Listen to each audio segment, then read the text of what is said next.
பரிசுத்தமுள்ள நாமத்திற்கு மகிமை உண்டாவதாக. கர்த்தர் ஸ்தோத்திரம். இந்த நாட்களிலும் தேவ தயவுகளினாலே நாம் வெளிப்படுத்தின விசேஷ வேத பகுதிகளை தேவாவியனுடைய இரக்கங்களினாலே பங்கு பங்காக வகை வகையாக வசனமாக வசனத்தில் ஆவியானவர் எழுதி வைத்துள்ள எழுத்தின்படியாகவும் நாம் தியானம் செய்து வருவதற்கென்று கடந்த சுமார் 5 ஆண்டு காலத்திற்கு மேலாக நம்முடைய அன்பின் பிதாவாகிய தந்தை இரக்கம் பாராட்டி வருகின்றார். அந்த தந்தைக்கு நான் அதிகமாய் துதிக்கிறேன், சோத்திருக்கிறேன். இதனால் இந்த நாட்களிலே வெளிப்படுத்தின விசேஷ வேத பகுதிகளுக்குள் தான் தேவனுடைய சகல விதமான அந்தத்தில் நடப்பிக்கப்பட வேண்டிய தீர்மானங்கள் எல்லாம் அங்கு எழுதப்பட்டிருக்கிறது.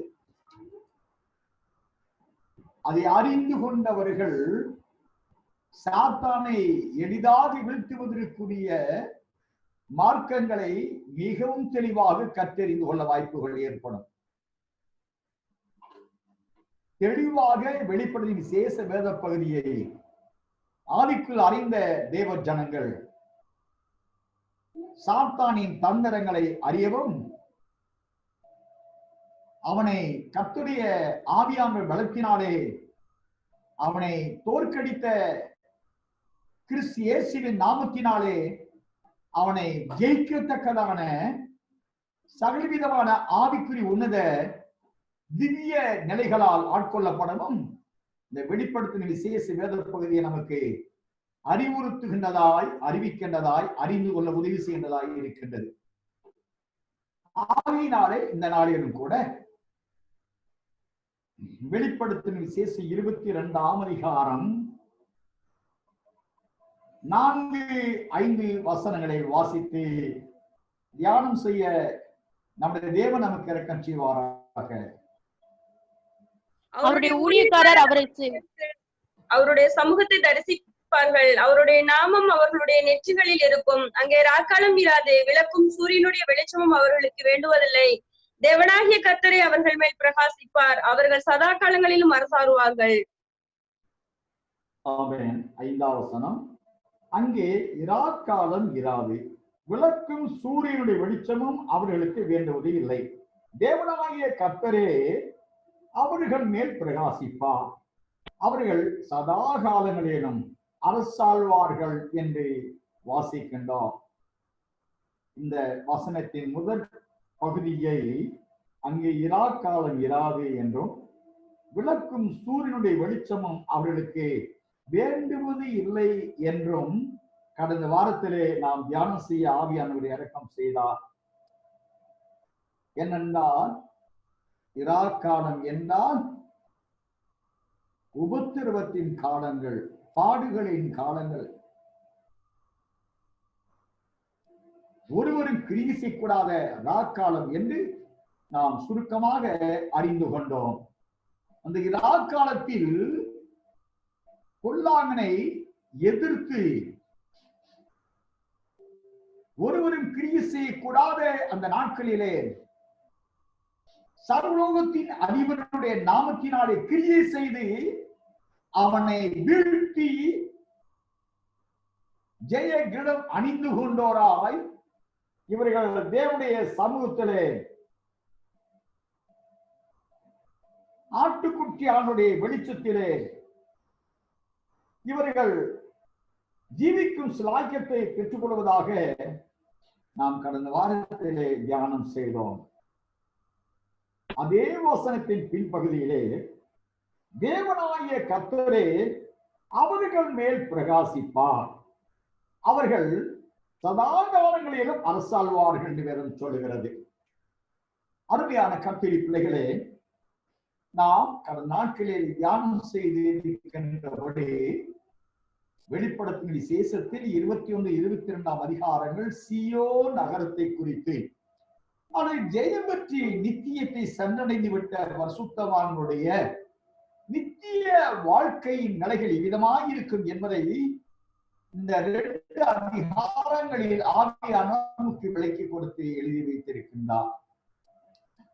ஆனபடினாலே ஜெயம் பெற்று நாக்காலத்தை வென்று ஜெயம் பெற்று நித்தியத்தை சுதந்திரித்துக் கொண்ட அந்த பரிசுத்தவான்கள் ஒவ்வொருவரின் மேலும் தேவனாகிய கர்த்தரே அவர்கள் மேல் பிரகாசிப்பார் என்று வேதம் சொல்லுகிறது.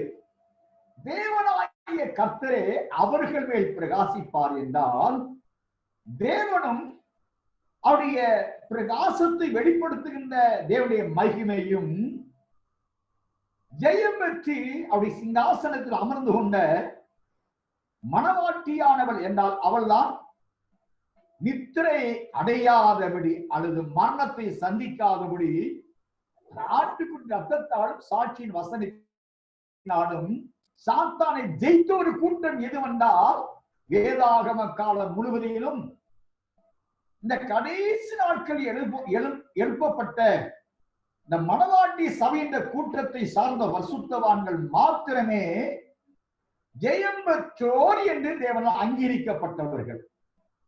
ஆனபடினாலே இவர் ஜெயம் பெறுவதற்கு தேவனாய் கர்த்தர் பூமியிலேயே ஜெயம் பெறுவதற்குரிய சகல விதமான ஆவிக்குரிய உன்னத நிலைகளை இவர் அணிந்து கொண்டவராய் சுதந்திரித்துக் கொண்டவர்களானவர்களாய் இவருடைய ஜீவிய காலத்தின் ஓட்டங்கள் ஓட வேண்டும் என்றதான் நியமங்களை சார்ந்து எழுதப்பட்ட வசனங்கள் தான்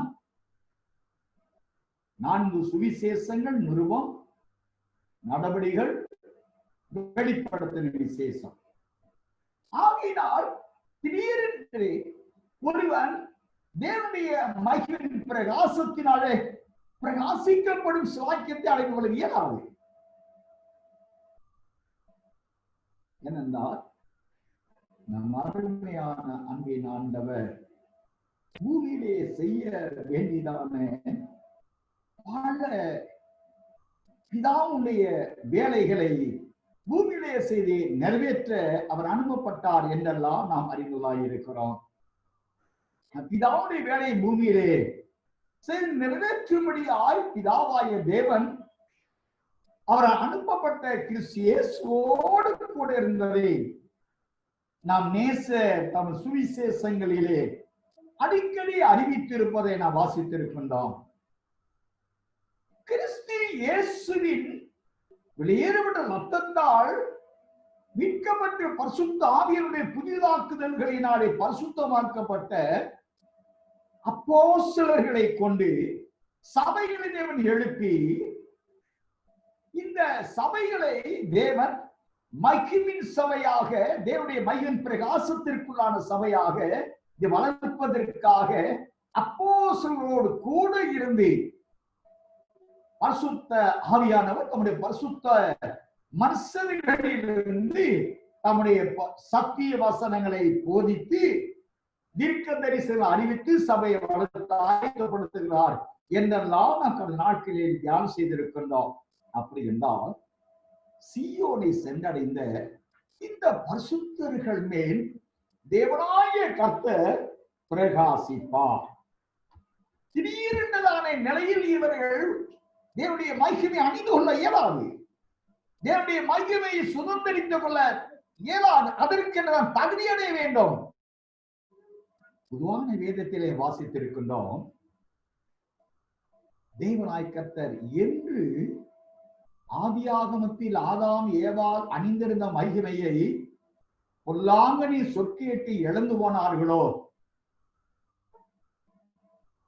தேவனுடைய மகிமையை, தேவனுடைய சாயலை, தேவனுடைய என்றடிக்கும் ஜீவிக்கின்ற ஜீவனை, தேவனோடு இருக்கக்கூடிய உறவாடுகளை, ஐக்கியங்களை எப்பொழுது ஆதி மனிதர் ஆதாம் ஏவாள் இழந்து போனார்களோ அப்பொழுதே அதே மகிமையை, சாயல், ரூபம், ஜீவனை இதே மனுக்குலத்தில் ஜீவிக்கின்ற பரிசுத்தவான்களுக்கு அதை அடைந்து கொள்ள செய்யும்படியான போதனைகள், கற்பனைகளை கொடுத்து அவர்களை ஆதாம் அணிந்திருந்த அதே மகிமையை இந்த மனுக்குலம் அடைந்து கொள்ள செய்வதே தேவனுடைய சித்தமாக இருப்பதை அருமை இரட்சகரே எழுதி வைத்திருக்கின்றார். யோவான் சுவிசேஷம் 17ஆம் அதிகாரம்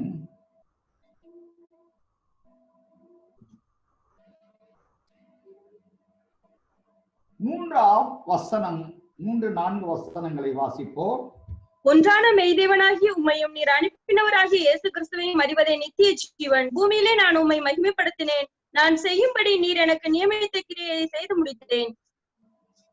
அருமையான கர்த்தருடைய பிள்ளைகளே, 3ஆம் வசனத்தின்படி நித்திய ஜீவனை மனுக்குலம் அடைந்து கொள்ள வேண்டும் என்றால் அதற்கு உரிய நேமம் ஒன்றான மீதேவனாய் உம்மையும் அதற்பிதாவையும் இது அனுப்பினவராய் இயேசு கிறிஸ்துவையும் எவர்கள் சத்தியம் மார்க்கத்தமிழ்ந்த நித்திய சுபாவங்களை அணிந்து கொள்கிறார்களோ, தேவனுடைய திவ்ய சுபாவங்களை அணிந்து கொள்கிறார்களோ, அல்லது ஆவின் கனிகளுக்குரிய சுபாவங்களை அணிந்து கொள்கிறார்களோ, அவர்களுக்கு பிதா தன் ஜீவனை கொடுக்கிறார். அதுதான் பிதாவுடைய ஜீவன், நித்திய ஜீவன்.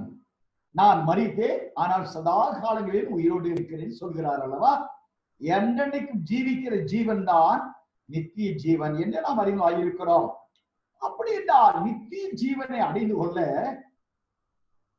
தேவனுடைய நேமம், பிதாவுடைய அன்பை, குமாரனுடைய கிருபையை எவர்கள் சத்திய மார்க்கத்தின்படியாய் அறிந்து கொண்ட உத்தமர்களாக வாழ்கிறார்களோ அவர்கள்தான் தேவனுடைய ராஜ்ய ஆசாரிய கூட்டம் என்று அறிவிக்கப்படுகிறது. நான் ஒன்றிய பேர் புஸ்தகம் 2ஆம் அதிகாரத்தில் அதை குறித்து நம்ம கடந்த நாட்களில் தியானம் செய்திருக்கிறோம்.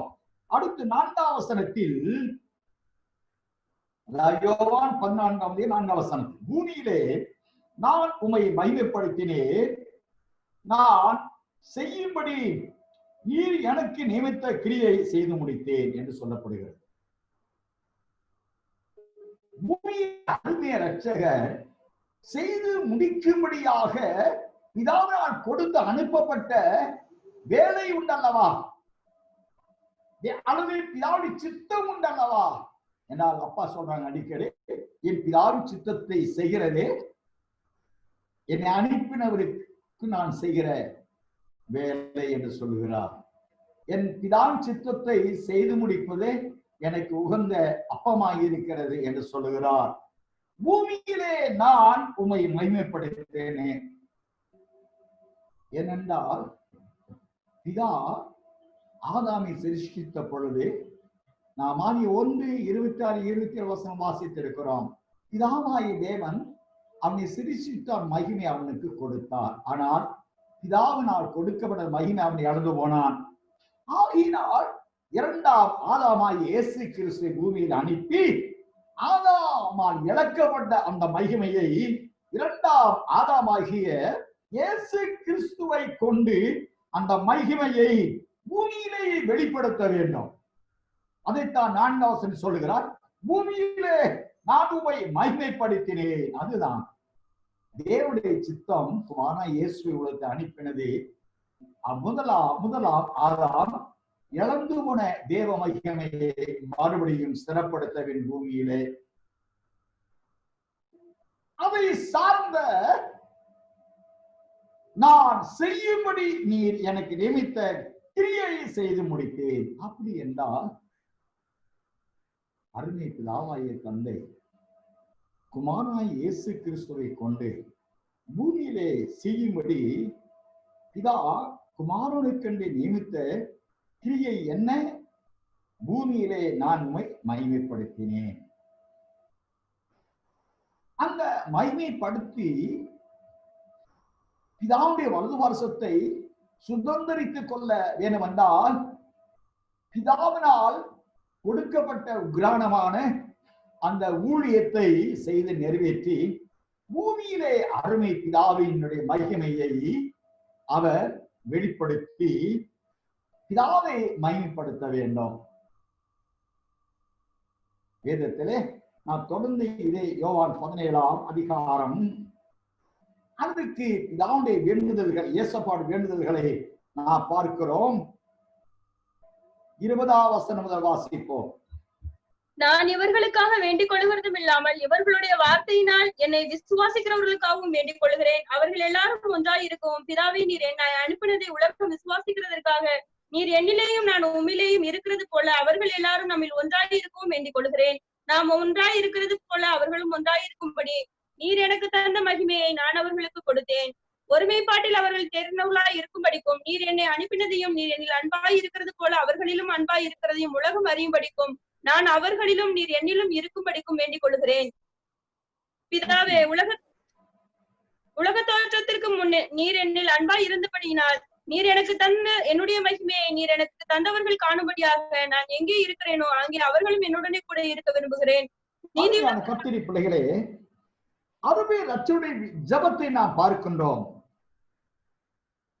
அருமை இரட்சகர் தனக்கு பிதாவினால் கொடுத்த அனுப்பிய அந்த மகிமையை பூமியிலே அவர் வெளிப்படுத்தி, நாம் மத்திய 17ஆம் அதிகாரம் 2ஆம் வசனத்தை 2-3 வசனங்கள் வாசித்திருக்கிறோம். பல இடங்களிலே மார்க் 9ஆம் அதிகாரத்தை அதே சம்பவத்தை நாம் அறிய முடிகிறது. இப்படி பிதா தனக்கு தந்து அனுப்பிய அந்த மகிமையை வெளிப்படுத்தி அவர் மகிமை உள்ளவராக தன்னை தேவ சமூகத்தில் அர்ப்பணித்துக் கொண்ட அந்த ஊழியத்தை செய்து முடித்ததாக அருமை இரட்சகர் வாசித்த யோவான் 17ஆம் அதிகாரம் 4ஆம் வசனத்தை வாசித்தோம் அல்லவா? அந்த மகிமையை அதுவே இரட்சகருடைய ரத்தத்தால் மீட்கப்பட்ட இயேசுவின் சுதந்திர பிள்ளைகளுக்கும் அதை பகிர்ந்தளிக்க வேண்டும் என்றும் அவர்களும் பிதாவும் குமாரனும் ஒன்றாகி இருக்கிறது போல நாம் அவருடைய ஜெபத்தை நாம் வாசிக்கிறோம். நான் இவர்களுக்காக வேண்டிக் கொள்வதும் அல்லாமல் இவருடைய வார்த்தையினால் என்னை விசுவாசிக்கலாம் வேண்டிக் கொள்கிறேன். அவர் எல்லாரும் ஒன்றாயிருக்கவும் பிதாவே, நீர் என்னை அனுப்பினதை உழவு சுவாசிக்கிறதுக்காக என்னிலேயும் நான் உண்மையிலேயும் இருக்கிறது போல அவர்கள் எல்லாரும் நம்மில் ஒன்றாக வேண்டிக் கொள்கிறேன். இப்பொழுது நாம் வாசித்த வெளிப்படுத்தல் 22ஆம் அதிகாரம் 5ஆம் வசனத்தின் பின்பகுதியிலே தேவனாய கர்த்தர் தாமே அவர்கள் மேல் பிரகாசிப்பார் என்று வாசித்தோம். தேவனாய கர்த்தருடைய மகிமையை அணிந்து கொண்ட அந்த பரிசுத்தவான்கள் மேல் அந்த மகிமை பிரகாசம் அவர்களை ஆட்கொண்டது.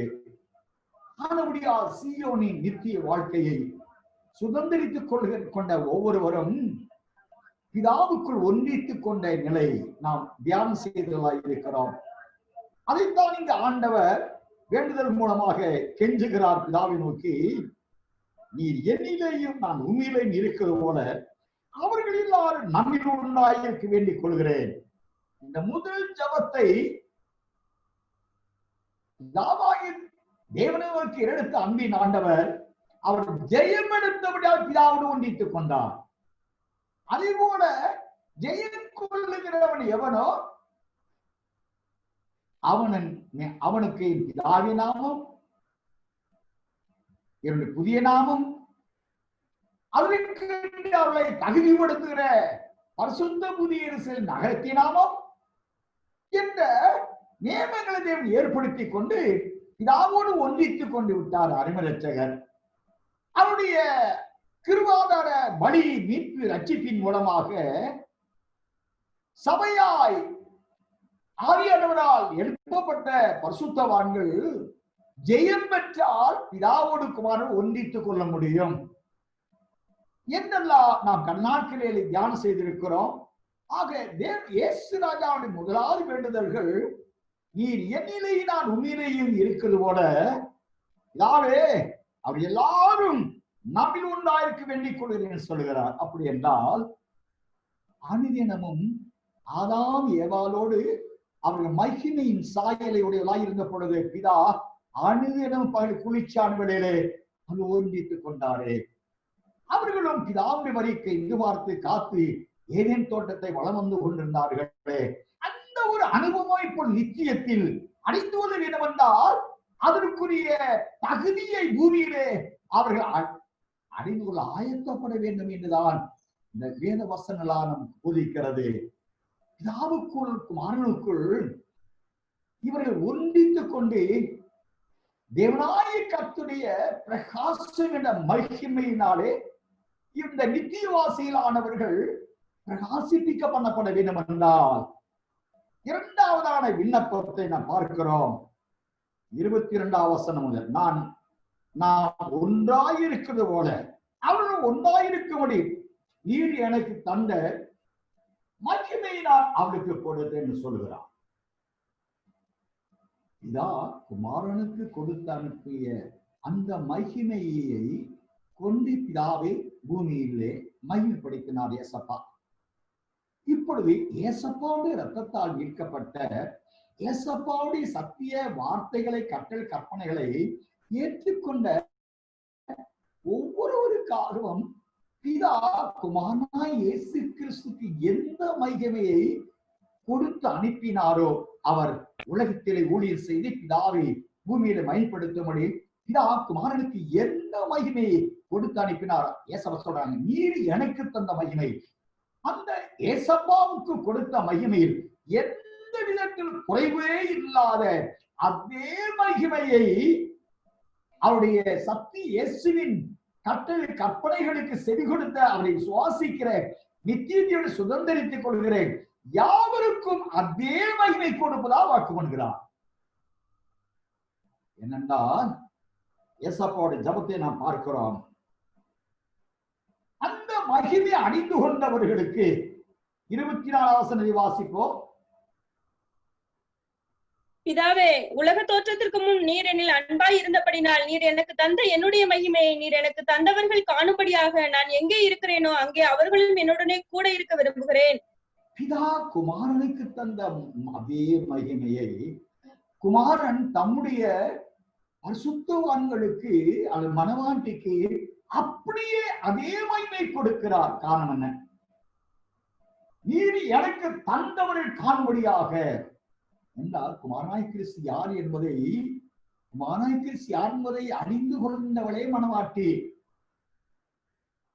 மற்றவர்கள் கிறிஸ்தவரா வாழலாம், கிறிஸ்தவர்கள் ஒருபோது சீயோனுக்குள் பிரவேசிக்க முடியாதுங்க. கிறிஸ்துவுக்குள்ளானவன் எவனோ அவன் அது நிமித்தமான புது சிருஷ்டியை அணிந்து கொண்டவர்கள் எவர்களோ, அது நிமித்தமாய் தன்னை சிருஷ்டித்தோட சாயலுக்கு ஒப்பான புதிதாக்கப்பட்ட புதிய மனுஷனை மகிமையின் சாயலை மறுரூப சாயலை அணிந்து கொண்டவர்கள் எவர்களோ அவர்கள் தானே சீயோன்ல போறாங்க. அவர்களுக்குத்தான் தேவன் பேர் சுட்டி எழுதி வச்சிருக்கிறாரு, மனவாட்டி என்று சொல்லி இருக்கிறார்.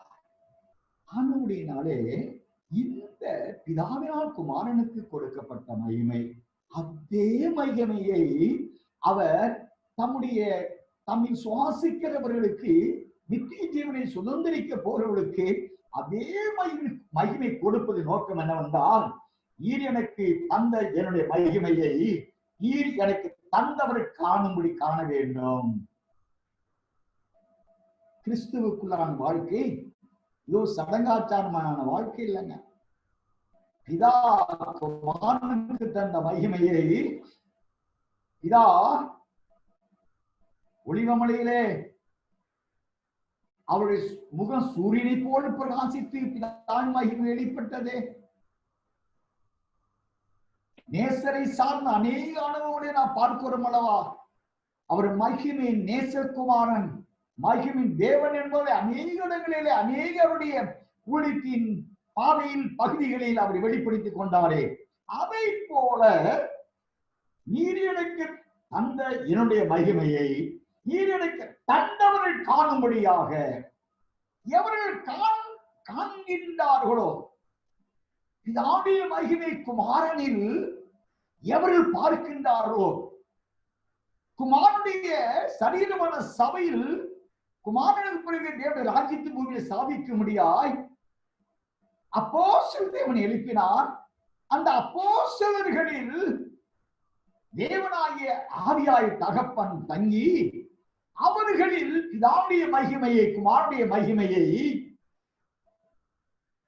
அவருடைய ஏற்பட்ட ரத்தத்தால் சம்பாதிக்கப்பட்ட சபை மகிமையை காண வேண்டும். ஈரனுக்கு தந்தவர்கள் காணும்படியாக அந்த மகிமையை அவர்கள் காண்கிறார்களோ அவர்கள் தான் நான் எங்கே இருக்கிறேனோ அங்கே அவர்கள் என்னுடனே கூட இருக்க விரும்புகிறேன் அவருடைய ஜெபத்தை நிறைவு செய்கிறார். அருமையான கர்த்தருடைய பிள்ளைகளே, குமாரனாகிய இயேசுவை அன்பு பிதா உலகத்தில் அனுப்பின நோக்கம் இதுதாங்க. இதோ சபை நாம் வேதத்திலே எபேசியர் 5ஆம் அதிகாரம் 27 வசனத்தில் வாசித்திருக்கிறோம். இந்த மகிமை அடைந்த சபையாக தகுதி அடைய வேண்டும் என்றால் அங்கே நியமங்களை நாம் அறிந்தவராக இருக்கிறோம். அவர் சிலுவையில் தன்னை ஒப்புவித்துக் கொண்டதே எபேசியர் 5:27 கரைகளை ஒன்றுமில்லாமல் பரிசுத்தமும் அற்புதமான மகிமுள்ள சபையாக தமக்கும் நிறுத்திக் கொள்ள அதற்காக தம்மை ஒப்பு கொடுத்தார். இயேசு ராஜா சிலுவை தன்னை ஒப்பு கொடுத்த நோக்கம் என்னங்க? ஆத்துமாக்களை ரட்சிக்கணும். ரட்சிக்கப்பட்டவருடைய சபையில் அணிதனை கூட்டி சேர்க்கணும். கூட்டி சேர்க்கப்பட்ட சபையை மகிமடைந்த சபையாய் அதை தமக்கும் நிறுத்தி என்றால் மகிமடைந்த நேசர் இயேசு அவருடைய மகிமைக்கு முன்பாக சபை இருக்கின்றபடினாலே அவருடைய மகிமை அணிந்து கொண்ட சபை.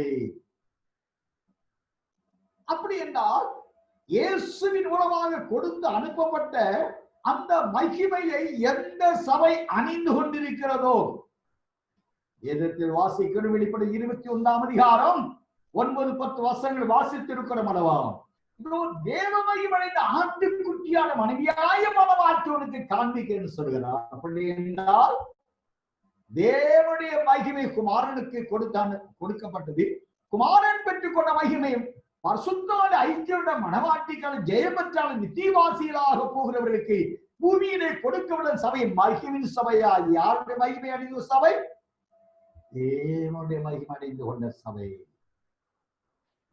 அருமையான கர்த்தருடைய பிள்ளைகளே, இந்த தேவனுடைய மகிமை அணிந்து கொண்டவர்களுடைய ஐக்கியம் என்ற சபை, அதற்கு பெயர் பரிசுத்த புதிய மனவாட்டி பைபிள்ல எழுதப்பட்டிருக்கு.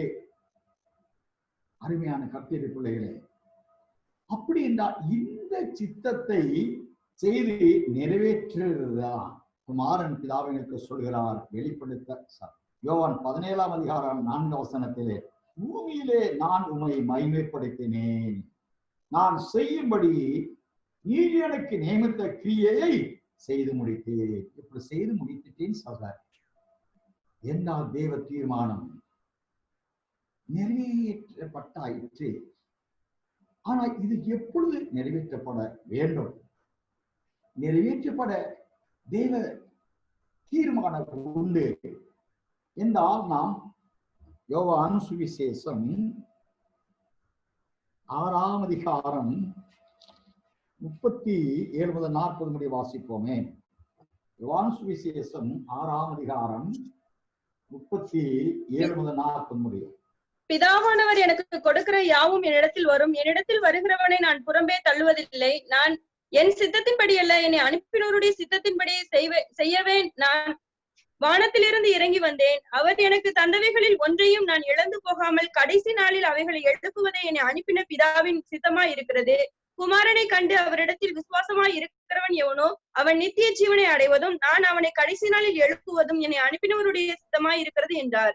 அருமையான கர்த்தருடைய பிள்ளைகளே, பிதாவானவர் எனக்கு கொடுக்கிற யாவும் என்னிடத்தில் வரும், என்னிடத்தில் வருகிறவனை நான் புறவே தள்ளுவது இல்லை. இதே சத்தியத்தை தான் 17ஆம் அதிகாரத்திலே வேதத்திலே நான் வாசிக்கிறோம். 5-6 வசனங்களில் உலகம் உண்டாகும் முன்னே முடிஞ்ச எனக்கு உண்டாய மகிமையினால் இப்பொழுது நீர் என்னை உனக்கு மகிமைப்படுத்தும். என் உலகத்தில் தெரிந்தெடுத்து எனக்கு தந்த மனுஷருக்கு உடைய நாமத்தை வெளிப்படுத்தின என்றெல்லாம் ஆண்டவர் அங்கு வாக்கு பண்ணுகிறார். அவர்கள் தான் இவர்கள். என் சித்தத்தின்படி அல்ல, என்னை அனுப்பின சித்தத்தின்படி செய்யவே நான் வானத்தில் இறங்கி வந்தேன். ஆகிய பிதாவுடைய சித்தம் என்ன என்பதை நாம் தியானம் செய்தோம். அதை நிறைவேற்றி முடிக்க அவர் அனுப்பப்பட்டு வானத்திலிருந்து சிவந்து வந்ததாக சொல்லுகிறார். அவர் எனக்கு தந்தவைகளை ஒன்றை நான் இழந்து போகாமல் கடைசி நாளில் அவைகளை எழுப்புவதே என் அனுப்பின பிதாவின் சித்தமாய் இருக்கிறது. அப்படி என்றால் இந்த மகிமை அடைந்து கொண்ட பரிசுத்தவான்கள் அல்லது நித்தியத்தில் வெளிப்படுத்தல் 25 வசனத்திலே தேவனாய் கர்த்தர் அவர்களை பிரகாசிப்பார் என்று சொல்லப்பட்டது.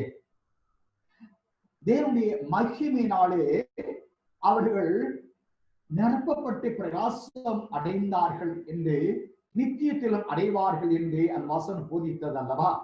அப்படி என்றால் அப்படிப்பட்ட பரிசுத்தவான்களை தேவன் வேதாகம காலம் 6000 ஆண்டு காலம் என்று சொல்லப்படுகிறது. அந்த காலம் மகிமை அடையக்கூடிய காலம். என்னென்றால் நாம் மனசாட்சியின் காலத்திலே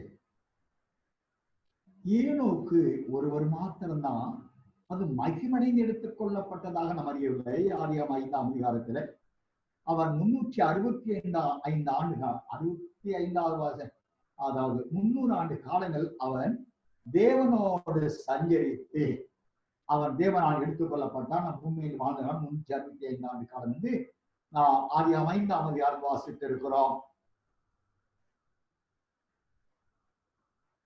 வேதாகமத்திலே 2 ராஜாக்கள் புத்தகம் 2ஆம் அதிகாரத்தில் 11ஆம் வசனம் முதல் வாசிக்கின்ற பொழுது அங்கே எலியாவை தேவனாய் கர்த்தர் அக்கினி ரதத்திலே இடத்தில் வாசிக்கலாம். அவர்கள் பேசிக்கொண்டு நடந்து போகையில் இதோ அக்கினி ரதமும் அக்கினி குதிரைகளும் அவர்கள் நடுவாக வந்து இருவரையும் பிரித்தது.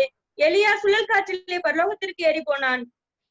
அப்படி என்றால் நியாயப்பிரமாண காலத்திலே மனசாட்சி காலத்திலே ஏனோக்கு ஒரே ஒரு மனுஷன் தேவனோடு வாழ்ந்து தேவனால் எடுத்துக் கொள்ளப்பட்டார். பின்பு நியாயப்பிரமாண காலத்திலே எலியா என்ற ஒரே ஒரு தேவனுடைய தாசன் இதோ அக்கினி ரதமும் அக்கினி குதிரைகளும் அவர்கள் நடுவாக வந்து இருவரை பிரித்தது. எலியா சுழல் காற்றில் பர்வத்துக்கு ஏறி போனான். சுழல் காற்று என்பது பரிசுத்த ஆவியானவர். பொதுவாக நாம் வேதாகமத்திலே அப்போஸ்தலர் நடவடிக்கை புத்தகத்திலே கூட நாம் வாசித்து இருக்கிறோம். அருமை இரட்சகர் அவர் எடுத்துக்கொள்ளப்படும் பொழுது ஒரு மேகம் அவரை எடுத்துக்கொண்டது என்று அப்போஸ்தலர் நடவடிக்கை புத்தகம் 1ஆம் அதிகாரத்திலே தயவுசெய்து எடுத்து வாசிக்கலாம். அப்போஸ்தலர் 1ஆம் அதிகாரம் 11 வசனம் வாசிப்போம். அவர் போகிற போது அவர்கள் வானத்தை அண்ணாந்து பார்த்து கொண்டிருக்கையில் இதோ வெண்மையான வஸ்திரம் தரித்தவர்கள் 2 பேர் அவர்களுடைய நின்று கலிலேயரான மனுஷரே நீங்கள் ஏன் வானத்தில் இவைகளை அவர் சொன்ன பின்பு அவர்கள் பார்த்து கொண்டிருக்கையில் உயர எடுத்துக் கொள்ளப்பட்டார். அவர்கள் கண்களுக்கு மறைவாக ஒரு மேகம் அவரை எடுத்துக்கொண்டது. அவர் போகிற போது பொதுவாக மேகம் என்றாலே அது மகிமையை அறிவிக்கிறதாக இருக்கிறது. வேதாகமத்தில் யாத்திராகமம் 24ஆம் அதிகாரத்தில் 5 வசனத்தை கூட இந்த சம்பவங்களை எல்லாம் பல இடங்களிலே நாம் வாசிக்க முடிகிறது. ஒரு மேகம் நேச எடுத்துக்கொண்டது என்னால் மகிமை எடுத்துக்கொண்டது. இதே சத்தியத்தை இதே கான்செப்ட்ல தான் நீங்க 1 தெசலோனிக்கேயர் 4ஆம் அதிகாரம் 17ஆம் வசனத்தை நான் வாசிக்கிற பொழுது பின் உயிரோடு இருக்கிற நாமம் கர்த்தர் வருகை கண்டு மேகங்கள் மேல் எடுத்துக்கொள்ளப்பட்டு இவருமா இப்படி கற்பனை கூட இருப்போம். அப்போ தேவனோடு சேர்ந்து கொள்ள வேண்டும் என்றால் தேவ நேமமானது மகிமை அடைய வேண்டும் என்ற ஒரு பொதுவான நேமங்கள். மேகம் என்றால் ஒரு மேகம் மோசே ஆசரிப்பு கூடாரத்தில் பிரவேசித்த பொழுது ஒரு மேகம் ஆசரிப்பு கூடாரத்தை நிரப்பிற்று என்று வேதம் சொல்லுகிறது. இப்படி மேகம் என்பது மகிமையை அறிவிக்கிறதா இருக்கிறது. ஆனவடினாலே அருமையான கர்த்தருடைய பிள்ளைகளே, நம் அருமையான இரட்சகராகிய இயேசு கிறிஸ்து மகிமை அடைய செய்வதற்காக அவருடைய நியாயப்பிரமாண காலம் ஆனாலும் சரி ஒரே ஒரு எலியாவை மாத்திரம் அந்த நிலைக்கு என்று ஆயத்தப்படுத்தினார் என்று அறிய முடிகிறது. அதன் பிறகு நம் அருமை இரட்சகராகிய இயேசு கிறிஸ்து அதே நிலையை அடைந்தார் என்று நாம் அறிந்து கொள்ள முடிகிறது. அதன் பிறகு கிருமின் காலத்தில் அல்லது பழைய ஏற்பாட்டு காலத்தில் வாழ்ந்த 40 தீர்க்க தரிசிகளில் ஒருவர் எசேக்கியா தீர்க்க தரிசியுடைய காலத்தில் அவர்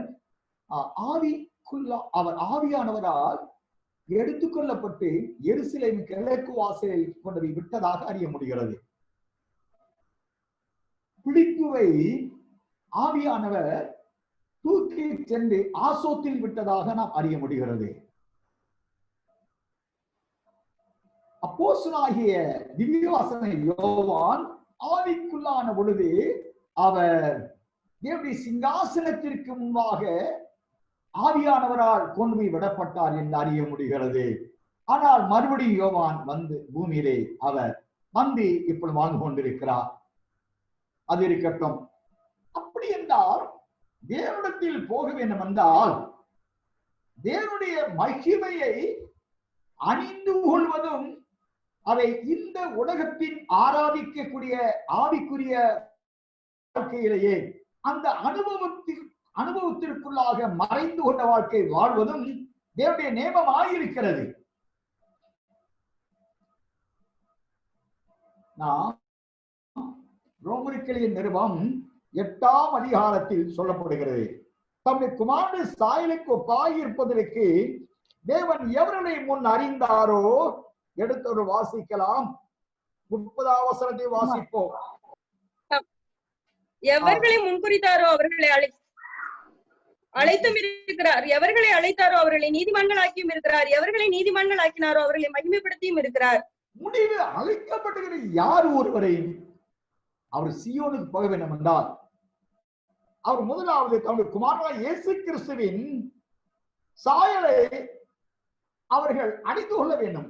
நம்முடைய குமாரனுடைய சாயலை ஒப்பாயிருப்பதற்கு தேவனையர்கள் முன்னறிய 29ஆம் வசனம் ரோமர் 8:29 வாசிக்கிறோம். தேவனுடைய சாயலை எவர்கள் முதலாவது அணிந்து கொண்டார்களோ அதுதான் புதிதாக்கப்பட்ட தன்னை சிருஷ்டித்தவருடைய சாயல் வேதம் சொல்கிறது.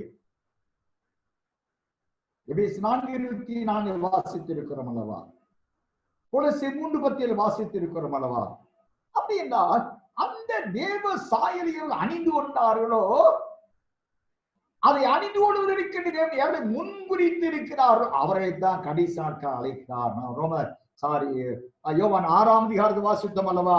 அவர்களை கடைசி நாட்களில் எழுப்புவது யோவான் 6ஆம் அதிகாரத்தில் நாம் வாசித்தோம். 40ஆம் வசனத்தின்படி குமாரனை கண்டு அவரிடத்தில் விசுவாசமாயிருக்கிறவன் எவனோ அவன் நித்திய ஜீவனை அடைவதும் நான் அவனை கடைசி நாளில் எழுப்புவதும் என் அனுப்பினுடைய சித்தமாயிருக்கிறது. ஏசப்பா சொல்றாங்க 38ஆம் வசனத்துல என் சித்தத்தினுடைய அல்ல என் அனுப்பினுடைய சித்தத்தினுடைய செய்வே நான் வானத்தில் இறங்கி வந்து சொல்றாரு பாருங்களேன். ஆண்டவரே நீ சொன்ன வேலையெல்லாம் முடிச்சிட்டேன்னு யோவான் 17:4ஆம் வசனம் வாசித்தோம் அல்லவா? அந்த வேலையை செய்து நிறைவேற்றுவதற்கு ஏசப்பா ஆண்டை உயிர்த்தெழுந்து போயிட்டாருங்க.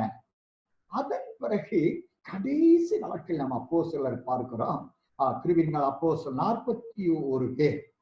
அவர்களில் 40 பேர் ரத்த சாட்சியம் மரித்து விட்டார்கள். ஒரே ஒரு தேவதாசன் திவ்யவாசன் அப்போஸ்தலன் யோவான் மாத்திரம் அவர் ஆவிக்குள்ளாக அவர் வாழ்ந்து கொண்டிருக்கிறார் என்பதை நாம் அறிந்தவர்களாக இருக்கிறோம். அப்படி என்றால் எந்த ஒரு அப்போஸ்தலரும் தேவனுடைய மகிமையை அணிந்து கொண்டதாக்கி சென்று உட்காரல. அருமையான கர்த்தருடைய பிள்ளைகளே, வேதாகமத்திலே லூக்கா 24ஆம் அதிகாரம் 26ஆம் வசனம் வாசிப்போம். லூக்கா 24:26ஆம் வசனம். கிறிஸ்து இவ்விதமாக பாடுபடவும் தமது மகிமையில் பிரவேசிக்கவும் வேண்டியதில்லையா என்று சொல்லி மோசே முதலிய சகல தீர்க்கதரிசிகளை எழுதின வேத வாக்கியங்கள் எல்லாவற்றிலும் தம்மை குறித்து சொல்லியவைகளை அவர்களுக்கு விவரித்து காண்பித்தார். கிறிஸ்து இவ்விதமாக பாடுபடவும் தமது மகிமையில் பிரவேசிக்க வேண்டியதில்லையா? அப்படி என்றால் அருமை ஏசப்பா மகிமை அவர் நான் வெளிப்படை 1ஆம் அதிகாரம் 13-16 வாசித்திருக்கிறோம். இங்கே பிதாவின் சாயல் அப்படி அணிந்து கொண்டவராய் பிதாவாகவே அங்கு திவ்ய வாசகன் கண்டு எழுதி வைத்திருக்கிறார். அப்படி என்றால் அவர் பிதாவின் சமூகத்திலே தமது மகிமையின் பிரவேசிக்கவும் என்று வந்தால் கிறிஸ்தீவிதமாய் பாடுபட வேண்டும். அப்படி என்றால் பிதாவின் சமூகத்திலே ஒருவர் பிரவேசிக்க வேண்டும் என்றால் 2 நியமங்கள் இங்கே ஏற்படுத்தப்படுகிறது. ஒன்று, பாடுபடவும் தமது மகிமையில் பிரவேசிக்கவும் வேண்டும். பாடுபடாமல் ஒருவரு மகிமைக்குள்ளாக முடியாது. ஏன் ஆண்டவர் நாம் லூக்கா யோவான் 6:40 அவர்களை கடைசி நாட்களில் எழுப்புவதே என்னை அனுப்பிவிட சுத்தமாயிருக்கிற கடைசி நாட்கள் எதுங்க? மனுக்குலம் மீட்கப்படுவதற்கு நியமிக்கப்பட்ட கடைசி நாட்கள் அன்றைக்கு செயல்படனாங்க. முதல் 3 ஆண்டு காலங்கள் உபத்திரவ காலம். அது ஜாதி மீட்கப்பட்ட பரிசுத்தவர்கள் ஐக்கியம் என்ற மனவாட்டி சபை பாடுகளின் வழியாக பொல்லாங்கனை வீழ்த்த வேண்டும். வீழ்த்தினால் வெற்றி, வீழ்த்தப்படாவிட்டால் தோல்விதாங்க. பின்முன்னேற ஆண்டு காலம் அன்றைக்கு பின்முன்னேற ஆண்டு காலத்துல சிறுவனிலிருந்து விற்கப்பட்ட 1,44,000 பேர் யாருடைய முத்திரை தரிக்கப்பட்ட முத்திரையை அந்த பின் முனைராண்டு காலம் முடிகிற வரைக்கும் அவன் காத்து கொண்டான் மட்டும்தான். அந்த முத்திரைய சாத்தான பயந்து, ஐயோ நான் பிதாவுடைய முத்திரையை தூதர்களால் போடப்பட்ட முத்திரைய நான் மறுதளிக்கிறேங்க, உன்னுடைய 666 முத்திரை தரித்துக் கொள்ளுன்னு சொல்லி பின்மாற்றம் அடைந்தால் அவர்களுக்கு நித்தியம் கிடையாது, நித்திய ஆக்கினை தான் உண்டுங்க. ஆக மகாமுத்திர காலத்தில் முத்திரைப்படப்பட்ட 1,44,000 பேரும் உபத்திரவத்தின் வழியாகி ஓடுவது மாறி காலத்தினடா அப்படி வேண்டிக் கொள்ளுங்கள். உலகம் உண்டானது முதல் அக்காலத்திற்கு ஒத்ததான ஒரு உத்திரக்காலம் இல்லைன்னு மற்ற 24 வாசித்திருக்கிறோம் அல்லவா? அப்படி என்றால் கடைசி நாட்களில் பாடுபடுவதற்கு என்றதான ஒரு கூட்ட பரிசுத்தவான்கள் தேவனை சித்தம் கொண்டு அனுப்பியிருக்கிறார். என்ன கடைசி நாட்களில் அவர்களை எழுப்புவதும் தன் சிலுவையின் பாதையை பின்பற்றுகிற சீசலாக்க ஏற்றுக்கொள்வதும் பிதாவை குமாரனையும் முற்றிலுமாக அறிவை அறிந்து கொள்ளவும் நாம் எபேசியர் 4:11 வாசித்திருக்கிறோம் அல்லவா? அவரை பற்றி அறியும் அறிவிலும் சுவாசத்திலும் ஒருமைப்பட்டவர்களாகி கிறிஸ்து இயேசுவின் நிறைவான வளர்ச்சி அளவு தக்க பூர்ண புருஷராகும் வரைக்கும் என்று வேதம் சொல்லுகிறது. சபை எழுப்பின் நோக்குங்க, கிறிஸ்து இயேசுவையும் அவருக்கு ஒன்றித்துக் கொண்ட பிதாவையும் அறியும் அறிவான எப்படிப்பட்ட எந்நிலையை சார்ந்தது என்றால் அவருடைய பூரணத்துவத்தை அறிந்து கொள்ளும் அறிவுதான். பிதாவுடைய பூர்ணம் என்ன, குமாரனுடைய பூர்ணம் என்ன? தயவுசெய்து எபேசியர் 4:12 வாசியல.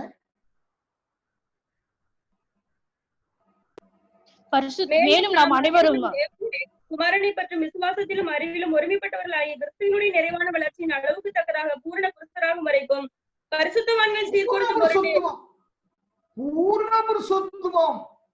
பாருங்க, ஏசப்பா பாடுபட்டாரு, அவர் மகிமடைந்தார், தேவனுடைய சாயலை அப்படியே அணிந்து கொண்டார், தேவனாக மாறி போனாருங்க.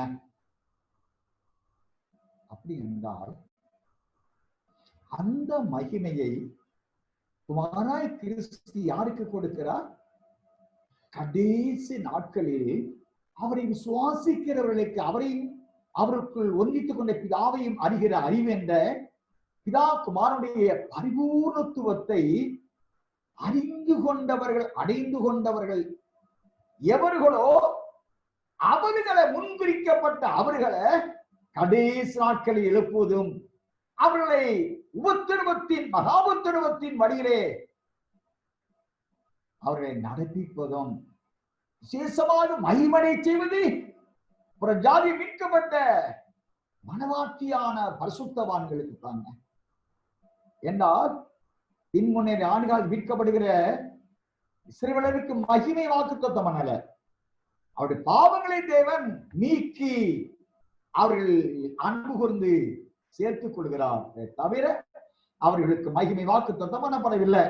இருக்கட்டும். அப்படி என்றால் கடைசி நாட்களில் இந்த பரிசுத்தவான்களாக எவர்கள் முன்குறிக்கப்பட்டு பிதாவுடைய சித்தத்தை நிறைவேற்றும்படி பாடுகளின் பாதையை தெரிந்து கொள்ள கூடிய ஒரு கூட்டத்தை தேவன் எழுப்புகிறார். அவளுக்கு கொடுக்கப்பட்ட ஒரே ஒரு வாக்குத்தத்தங்க, ஜெயம் பெற வேண்டும். ஜெயம் எங்கே வருகிறது? யுத்தத்தின் மூலமாக ஜெயம் வருகிறது. நீங்க உன்னத பாட்டு 6:10 அவள் சூரியனை போல் பிரகாசித்தாலும் சந்தனை போல் அழகுள்ளவள் ஆனாலும் அவள் அருணோதியின் போல் அவள் உதிக்கிறவளாய் இருந்தாலும் அவர் கொடிகள் பறக்கும் படையுடையவளாய் இருக்கணும். கொடிகள் என்னங்க? வெற்றி அடைந்தவர்கள் தான் கொடியை பிடிச்சுட்டான். வெற்றி கொடி, ஜெயக்கொடி நான் சொல்லுகிறோம் அல்லவா? ஜெயம் பெற்றவங்க தான் ஜெய கீதம் பாடுவாங்க. அவங்கதான் அல்லேலூயா என்று ஆர்ப்பரிப்பதற்கு புதிய தகுதியோடு நாம் வெளிப்படுத்த 19ஆம் அதிகாரத்தில் நாம் தியானம் செய்திருக்கிறோம். அப்படி என்றால் அருமையான கர்த்தருடைய பிள்ளைகளே, கடைசி நாட்களில் எழுப்பப்படக்கூடிய தேவ சித்தத்தின்படியான இவர்களுக்கு ஜெயம் என்ற வாக்குத்தத்தத்தை வைத்திருக்கின்றார். இதை படைப்பாட்டியில ஒருத்தருக்கு சொல்லலங்க, வாக்குத்தத்தம் பண்ணலங்க. சிறுவர்கள் அவர்கள் கானானுக்கு போகும் பொழுது 7 விதமான புறஜாதிகளை நான் தோற்கடிப்பேன், நிமிடக்காய் யாத்திரம் 14 வசனத்திலே நீங்கள் சும்மா இருப்பீர்கள், நான் உங்களுக்காக யுத்தம் செய்வேன். இன்றைக்கு காண்கிறேன் ஒரு காண மாட்டேன் வாக்கு பண்ணுகிறார். எதுக்கா? புறஜாதிகளை ஒழிக்க. ஜெயம் வர அல்லங்க, ஜெயத்தவர் கொடுத்தவர் ஏசப்பா தான்.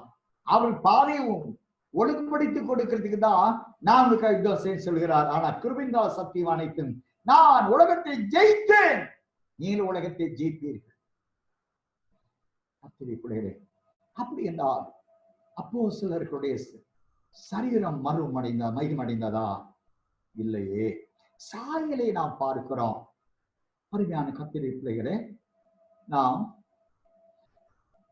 அப்போஸ்தலர் நடவடிக்கை புத்தகத்திலே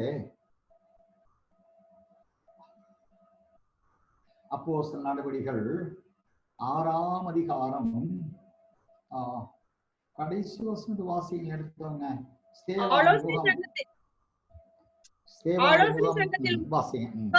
அனைவரும் அவன் மேல் கண்ணோக்கமா இருந்து அவன் முகம் தேவதூதன் முகம் போல இருக்க கண்டார்கள். தேவதூதன் முகம் போல இருக்க கண்டார்கள். ஆக ஆங்காங்கே ஒரு சில இப்படிப்பட்ட பரிசுத்தவான்களை நாம் காண முடிகிறது. பெரிய மகான் அப்போஸ்தலன் பவுல், பாடிகள் கட்டுகள், நான் கொலோசியர் நிருபத்திலே வாசிக்க முடிய அநேக வாதனைகள் வேதனைகளுக்குள்ளான பாதையை தெரிந்து கொண்ட அந்த மகான் அவர் எழுதுகிறார், நான் என் கட்டளை மாத்திரம் நினைத்துக் கொள்ளுங்க சொல்லி கொலோசியர் 4:18 கூட வாசிப்போம். பவுலாகிய நான் என் கையினால் எழுதி உங்களை வாழ்த்துகிறேன். நான் கட்டப்பட்டிருக்கிறதை நினைத்துக் கொள்ளுங்கள், கிருபை உங்களோடு இருப்பதாக. நான் கட்டப்பட்டிருக்கிறேன் நினைத்துக் கொள்ளுன்னு சொல்லுகிறாருங்க. ஆனால் அவர் மறுமடைந்தாரா? இல்லையே. நான் வேதத்திலே அப்போஸ்தலர் நடவடிக்கை 20ஆம் அதிகாரம் 22 முதல் 24 தயவு வாசிங்கள. அப்போஸ்தலர் 20 22 முதல் 24. இப்பொழுதும் எல்லாருடைய நீங்கி நான் சுத்தமா இருக்கிறேன் என்பதற்கு உங்களை இன்றைய தினம் சாட்சிகளாக வைக்கிறேன். ஆகையால் உங்களை குறித்தும் தேவன் தம்முடைய சுய ரத்தத்தினால் சம்பாதித்துக் கொண்ட தமது சபை மேய்ப்பதற்கு பரிசுத்த ஆவி உங்களை கண்காணிகளாக வைத்த மந்தை முழுவதையும் குறித்து எச்சரிக்கையாயிருங்கள். அப்போஸ்தலர் 20ஆம் அதிகாரம் 22 முதல் நான் வாசிக்கிறேன். இப்பொழுதும் நான் ஆவியிலே கட்டுண்டவனாய் எருசலேமுக்கு போகிறேன். அங்கே எனக்கு நேரிடும் காரியங்களை நான் அறியேன். கட்டுகளும் கோத்திரங்களும் எனக்கு வைத்திருக்கிறது என்று பரிசுத்த ஆவியானவர் பட்டணந்தோறும் தெரிவிக்கிறதை மாத்திரம் அறிந்திருக்கிறேன். ஆகிலும் அவையில் ஒன்றை குறித்து கவலைப்படேன். என் பிராணனையை நான் அருமையாக எண்ணேன். என் ஓட்டத்தை சந்தோஷத்தோடு முடிக்கவும் தேவனுடைய கிருபையின் சுவிசேஷத்தை பிரசங்கம் பண்ணும்படிக்கு நான் கர்த்தராகிய இயேசுவினிடத்தை பெற்ற ஊழியத்தை நிறைவேற்றவும் விரும்புகிறேன். ஆக பரிசுத்தவான்கள் அவர்களுக்கு கொடுக்கப்பட்ட ஊழியத்தை நிறைவேற்ற விரும்புகிறார். இயேசு மகாராஜா தான் சொல்றாங்க. அப்போஸ்தலன் பவுல் நாம 2 தீமோத்தேயு புஸ்தகம் 4ஆம் அதிகாரத்தில் நாம் வாசிக்கிறோம். என் ஓட்டத்தை முடித்தேன் என்று அவர் சொல்லுகிறார். 2 தீமோத்தேயு 4ஆம் அதிகாரம் ஸ்தோத்திரம். ஹல்லேலூயா. 7 முதல் வாசிங்க. நல்ல போராட்டத்தை போராடினேன், ஓட்டத்தை முடித்தேன், விசுவாசத்தை காத்து கொண்டேன். இது முதல் நீதியின் கிரீடம் எனக்காக வைக்கப்பட்டிருக்கிறது. நீதியுள்ள நியாயாதிபதியாகிய கர்த்தர் அந்நாளிலே அதை எனக்கு தந்தருளுவார். எனக்கு மாத்திரமல்ல, அவர் பிரசன்னமாகுதலை விரும்புகிற யாவருக்கும் அதை தந்தருளுவார். அருமையான கர்த்தருடைய பிள்ளைகளே, இந்த பரிசுத்தவான் எல்லாரும் பாருங்க, தங்களுக்கு ஒப்புவிக்கப்பட்ட இந்த உக்ரானமான இந்த ஊழியத்தின் பாதையில் ஓடுறாங்க. பாடுகள், கட்டுகள், ஆவியானவரே அவர்களை அந்த கட்டுகளுக்கு ஒப்பு கொடுக்கிறார். அருமை ரட்சகர் கூட பாருங்களேன், நீங்க யோவான் சுவிசேஷம் 19ஆம் அதிகாரம் 30ஆம் வசனம் வாசிக்கும் போது இயேசு மகாராஜாவா அங்க என்ன சொல்றாருங்க, அவர் காணியை வாங்கி கொண்டு எல்லாம் முடிந்தது என்று சொல்லி அனுப்பின வேலை செய்து முடிச்சாச்சு. 24 யோவான்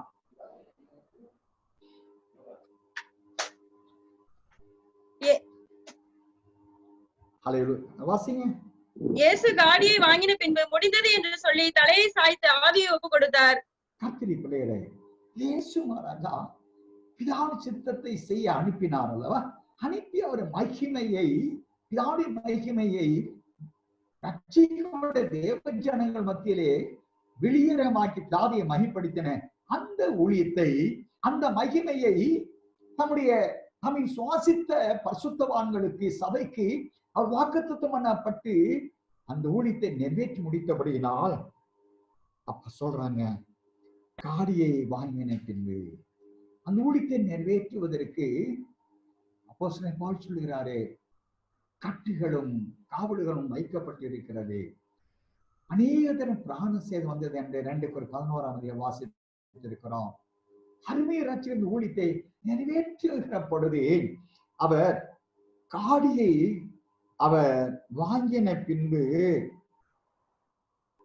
அருமை ரட்சகர் முடிந்தது என்று சொல்லி தலை சாய்த்து ஆவியை ஒப்பு கொடுத்தார். அவருக்கு கொடுத்து அனுப்பின ஊழியத்தை ஜெயமாக முடித்தார் என்று சொல்லுகிறது. ஸ்தேவான் கூட அப்போஸ்தலர் 7ஆம் அதிகாரம் 51ஆம் வசனத்தை வாசிக்கும் பொழுது அவர் பிதாவே என் ஆவியை கருத்து ஒப்புவிக்கிறேன் என்று சொன்ன பொழுது கல்லறி விழுந்துகிட்டு இருக்கு அவர் மேல. ஆனாலும் கூட இவரை கொடுத்து அனுப்பின வேலையை முடித்து பிதாவிடத்தில் தன் ஆவி ஒப்புவித்துக் கொண்ட வேலையிலேயே அவர் ஆவியை ஏசப்பேற்றுக் கொண்டார். அந்த வசனவாசியில அப்போஸ்தலர் 7:59 என் ஆவியை ஏற்றுக்கொள்ளும் என்று ஸ்தேவான் தொழுது படுக்கையில் அவனை கல்லெறிந்தார்கள். அருமையான கர்த்தரிப்பில் அப்படியாகவே இந்த மகிமையை அணிந்து கொள்ள பாடுகளின் பாதை தேவன் கடைசி நாட்களில் தேவ சித்தத்தின்படி முன்குறிக்கப்பட்ட அவர்கள் அனைவரையும் நேசராகிய தந்தை எழுப்புகிறார். பாடுகளின் பாதையில் அவர்களை எழுப்புகிறார். வேதாகமத்திலே நாம் ரோமர்களின் நிருபத்தில் வாசித்திருக்கிறோம். ரோமர்களின் நிருபம் 8ஆம் அதிகாரத்திலே இன்னும் பல இடங்களில் சொல்லப்படுதுங்க. ரோமர் 8ஆம் அதிகாரம் 17ஆம் வசனத்தை வாசிப்போமே. 17-18 நாம் பிள்ளைகளானால் சுதந்திரரும் ஆமே, தேவனுடைய சுதந்திரம் கிறிஸ்துவுடன் சுதந்திரரும் ஆமே. கிறிஸ்துவுடனே கூட நாம் மகிமைப்படும்படிக்கு அவருடனே கூட பாடுபட்டால் அப்படியாகும். ஆதலால் இக்காலத்து பாடுகள் இனி நம்மிடத்தில் வெளிப்படும் மகிமைக்கு ஒப்பிடத்தக்கவைகள் அல்லவென்று எண்ணுகிறேன். சொல்லுகிறார், கடைசி நாட்களில் எழுப்பப்பட போகிற மகிமை அணிந்து கொள்வதற்கென்றதான எவர்களை மகிமை அடைந்த சபையாய் நிறுத்திக் கொள்ள அவர் சிலுவையில் தன்னை ஒப்பு கொடுத்தாரோ அவர்களுக்காக தேவனாய் கர்த்தப்பட்ட பாடுகளை நாம் அணியலாய் இருக்கிறோம். அப்போஸ்தலன் பவுலின் மூலமாக ஆவியானவர் சொல்லுகிறார், இக்காலத்தின் பாடுகள் இனி நம்மிடத்தில் வெளிப்படும் மகிமைக்கு ஒப்பிடத்தக்கவை அல்ல. இப்ப பாடுகள் பட்டாத்தான் ஒருவனின் கிரியையை கூட ராக்காலத்தை சந்தித்தாத்தான் உபத்திரவ காலத்தை சந்தித்தாதான் நாம் மகிமடைய முடியும். இக்காலத்தின் பாடுகள் இனி வெளிப்படும் போதே மகிமை. கடைசி நாட்களில் அவரை எழுப்போதே என் அனுப்பின பிதாவுடைய சித்தமா இருக்கின்ற அப்பா சொல்றாங்களே, கடைசி காலமுடன் நம்ம அறிவிக்கப்படுகிறது. அருமையான கர்த்தருடைய பிள்ளைகளே, இந்த பாடுகளின் பாதையிலே தேவனாய கர்த்தருடைய வாக்குத்தத்தத்தின் வசனங்கள்லாம் கடந்த நாட்கள் தியானம் செய்திருக்கிறோம். நாம் 1 தீமோத்தேயு புஸ்தகம் 1ஆம் அதிகாரம் 11ஆம் வசனத்தை வாசிப்போம். நித்தியானந்த தேவனுடைய மகிமையான சுவிசேஷத்தின்படி எனக்கு ஒப்புவிக்கப்பட்டிருக்கிற ஆரோக்கியமான உபதேசத்திற்கு எதிரடையா இருக்கிற மற்றெந்த செய்கைக்கும் விரோதமாய் விதிக்கப்பட்டிருக்கிறது. கர்த்தருடைய பிள்ளைகளே, தேவன் வாக்குத்தத்தம் பண்ணியிருக்கிறார். தேவனாய கர்த்தர் அவர்களை பிரகாசிப்பார் அல்லவா என்றால் தேவனாய கர்த்தருடைய மகிமை. இப்பொழுது தேவன் யாருங்க? அவர்தான் பிதா. கர்த்தர் யாருங்க? இயேசு கிறிஸ்து.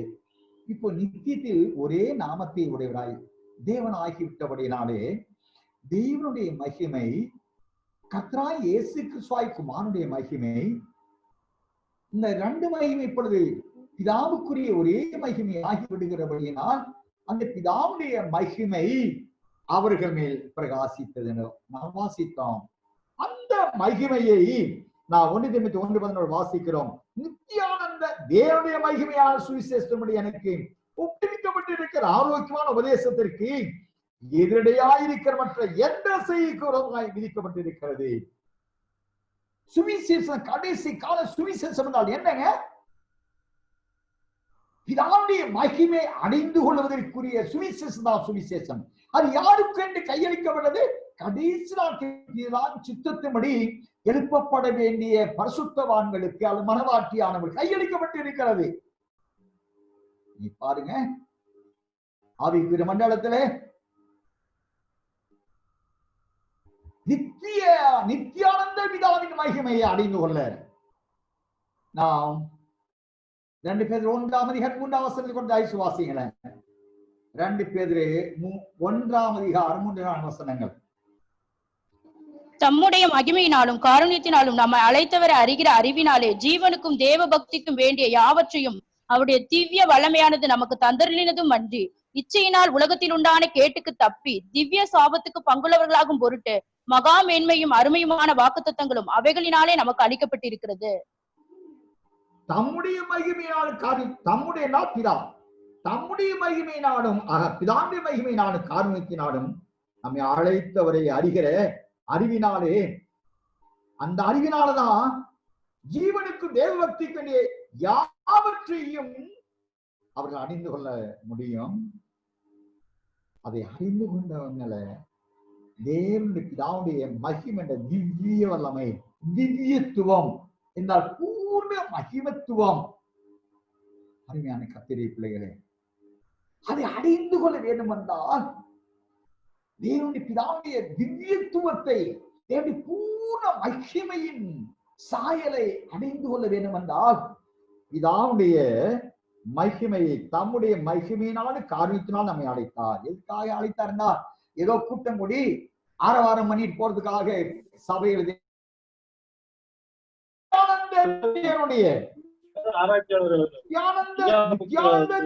மகிமையான சுவிசேஷமுடைய எனக்கு ஒப்புவிக்கப்பட்டிருக்கிற சுவிசேஷம். அருமையான கர்த்தருடைய பிள்ளைகளே, நம்முடைய நேசர் வரப்போகிறாருங்க. தேவனை சந்திக்க ஆயத்தப்படுகின்ற நாம் அறிவிக்கிறோம், சாட்சி கொடுக்கிறோம். ஆனால் நித்தியானந்த தேவனாய் கர்த்தர் மத்திய 14ஆம் அதிகாரம் 26 வசனத்தின்படி மனுஷகுமார் தமது பிதாவின் மகிமை பொருந்தியவராய் வரப்போகிறார் என்று சொல்லுகிறது அல்லவா?